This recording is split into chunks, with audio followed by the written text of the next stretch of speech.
Hello friends, time 3:30 AM. ಯಾಕಿಷ್ಟು ಬೇಗ ಎದ್ದೆ ಅಂದರೆ ದೇವ್ರ ನೈವೇದ್ಯಕ್ಕೆ ರೆಡಿ ಮಾಡ್ತಿದ್ದೀನಿ. ತುಂಬ ದಿನದಿಂದ ಅನ್ಕೋತಿದ್ದೆ ದೇವ್ರಿಗೆ ಅಭಿಷೇಕ ಮಾಡಿಸ್ಬೇಕು ಅಂತ. ಅಂತೂ ಇಂತೂ ದಿನ ಕೂಡಿ ಬಂತು. ನೈವೇದ್ಯಕ್ಕೆಲ್ಲ ರೆಡಿ ಮಾಡಿಕೊಂಡು ಬಾಕ್ಸ್ಗೆಲ್ಲ ಎತ್ತಿಟ್ಕೊಂಡೆ. ಪೂಜೆ ಸಾಮಾನೆಲ್ಲ ಹಿಂದಿನ ದಿನವೇ ರೆಡಿ ಮಾಡ್ಕೊಂಡಿದ್ದೆ. ಅದನ್ನೆಲ್ಲ ಕಾರಿಗೆ ಒಂದೊಂದಾಗೆ ಶಿಫ್ಟ್ ಮಾಡಿಕೊಂಡೆ.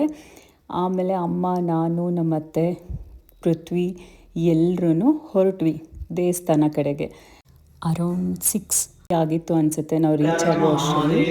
ಪೂಜೆ ಅಂತೂ ತುಂಬಾ ಸಮಾಧಾನವಾಗಿ ನಿಧಾನವಾಗಿ ನೆರವೇರಿತು. ಮಂಗಳಾರತಿ ಟೈಮಿಗೆ ಕರೆಕ್ಟಾಗಿ ನಮ್ಮ ಬಸವ ಕೂಡ ಬಂತು. ತುಂಬಾ ಖುಷಿ ಆಯಿತು. ಅದಕ್ಕೂ ಕೂಡ ಪೂಜೆ ಮಾಡಿ ನೈವೇದ್ಯ ತಿನ್ನಿಸಿ ಐನೋರಿಗೆಲ್ಲ ಊಟಕ್ಕಿಟ್ಟು ನಾವು ಅಲ್ಲೇ ತಿಂಡಿ ತಿನ್ಕೊಂಡು ಪ್ರಸಾದ ತಿನ್ಕೊಂಡು ಮನೆ ಕಡೆಗೆ ಹೊರಟ್ವಿ. ಅದನ್ನೆಲ್ಲ ಕ್ಲಿಪ್ಪಿಂಗ್ಸ್ ತೊಗೊಳಕ್ಕಾಗಿಲ್ಲ ನನಗೆ. Thank you for watching.